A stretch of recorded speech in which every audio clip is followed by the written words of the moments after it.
And welcome back to White Mountains Today here on White Mountains TV 16 in the studio with Bob Sheehan. Bob, how are you today? I'm doing well. Doing well. From Arts Jubilee, I should probably throw that out there. So, and other things, but we're going to talk about Arts Jubilee. How are you? Doing well. Doing well. And how's Arts Jubilee? We talked before the first concert, and now we're more than halfway through. Yeah, it's hard to believe. Yeah, the first two concerts were incredible. It was an awesome way to start out the season, especially after last year. Beautiful weather, awesome shows, classic rock orchestra, followed by Kaylee Ring. So just two great shows, and just so nice to see people out dancing. Absolutely. That was great. Soaking in the live music. So the first two were great.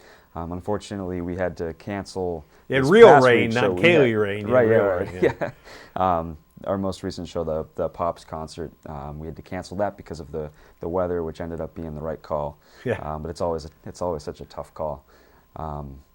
So that was the Pops concert and fireworks. The fireworks have been postponed to this week's show. Nice. So we'll get to have some fireworks. That's great. And so this week it's Seven Bridges. Yeah, Seven Bridges. They're a great Eagles tribute. They're out of Nashville, and they're really looking forward to playing at Arts Jubilee. They perform all of the greatest hits that the Eagles did, which Will they play Witchy Woman? I would think so. Matthew didn't know Witchy Woman, and no. I don't know why. It just kind of, it's kind of to me like an underrated, Eagles hit. Yeah. They've lots of great songs, but in terms of a hit, I think Witchy Woman is kind of an, you don't hear it a lot. No, it's got a great groove. Oh, yeah. Yes, yeah. Absolutely. So they're going to be playing, so that'll be a lot of fun. Yep, that'll be a great show. Jeremy Holden is opening the show at 6 o'clock, and then Seven Bridges plays at 7.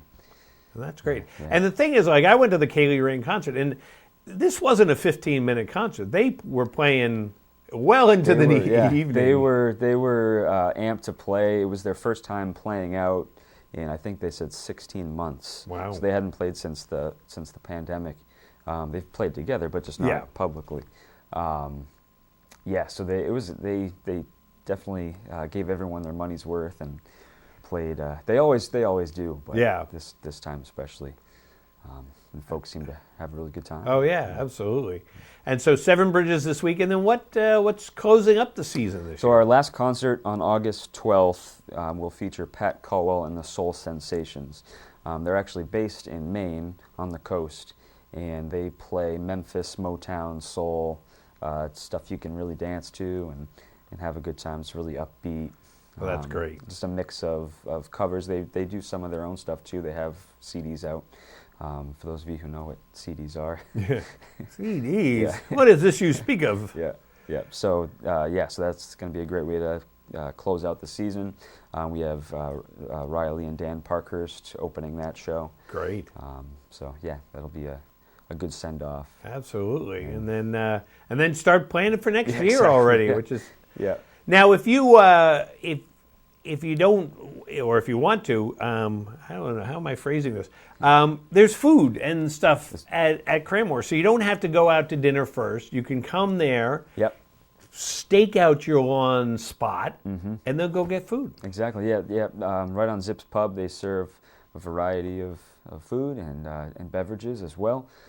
Just come. We don't have seating at the venue, as you mentioned, so bring a lawn chair or a blanket. Well, I was very excited because I got a chair for my birthday. And it's a little rocking chair. And so I take it to a couple soccer games, but I got to take it to the concert. I'm like, perfect. Hang out my own chair. When you have your own chair, you get pretty proud of it. So and we staked out a good spot, right in view. And the great thing about that, there's not a bad seat in the house. Yeah. For the concerts there at Cranmore, because you have so much space, a lot of room if you want to be up on the hill. Yeah. So great opportunities, and the sound is great. I don't know what if you've tweaked it or anything, but it's great sound. Yeah, that's AV Technica is our sound company, and they do a really good job for us. And yeah. It's just a beautiful, it's sort of a natural amphitheater. It's just nice at the bottom of the slope and just a great spot. Absolutely. And you get to see friends, and it was fun for this, people you hadn't seen in a long time, so it was a lot of fun. Yeah. And so that's great. Now, how do I get tickets, Bob? Yeah. So this year we have been offering online sales, which we haven't done before, and that's worked out really well. So you can order tickets online to skip the line at the gate at artsjubilee.org is where you can find that, and you can find the ticket link there. Yeah. So that's where you can pre-order tickets. I want to make this clear, we still sell tickets at the gate on the night of the show. We've had a couple people, because we shut down the online sales at noon on the day of the show, just so we have enough time to get things organized. So we shut down sales at noon, but that doesn't mean that tickets aren't available. We'll always have, as you mentioned, there's plenty of room, so we don't sell out. Right. So people can always get tickets at the gate, cash or credit. Yeah, which is great. If it's a last minute decision thing for yeah. you, or your friends say, "Oh, I want to go to Arts Jubilee too," you can go, "Hey, you can buy the tickets right there." So that's great, and you make it very easy. It's a very easy process to get in and get settled. And I imagine what's the earliest time some people get there? We officially open at 5:30. We usually have some folks showing up around 5, maybe quarter of sometimes. Yeah, stake out your seat. Exactly. So they know the system. Well, that's perfect. That's perfect. But if the system's up and running at that point, it's not like we'll shoo them away. Right. And have you thought about any acts for next year? Any you can tell us about, or is it we're going to keep it under wraps for a while? Well, we're hoping to have the New Legacy Swing Band next summer, since we had to unfortunately cancel their show this year.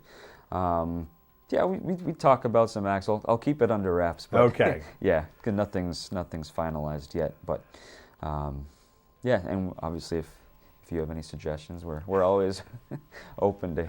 The Beatles. Yeah.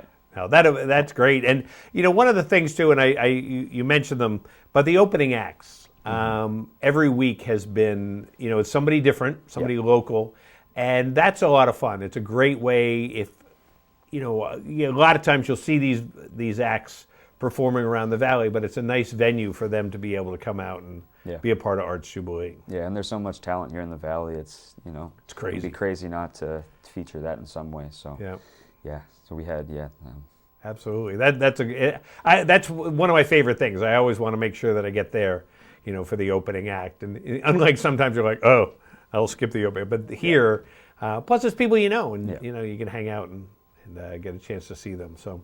Yeah. Well, Bob, thanks so much for coming by. As always, good to see you. And so 2 more concerts for Arts Jubilee. And this Thursday, Seven Bridges. Mm-hmm. And get there at 6 for the opening act. Exactly. Seven Bridges starts at 7. Yep. And then the following week, Riley and Dan Parkhurst. Yeah. And then... Pat Caldwell and the Soul Sensations. That's a great name. But it's a mouthful. That's why I let you do it. So, well, great. And any final thing you want to throw out there, Bob? Or? No, we look forward to seeing everyone out there, and it's been a real fun summer so far, and we look forward to the last 2. That sounds great. Yeah. And we'll be back here in a minute on White Mountains Today.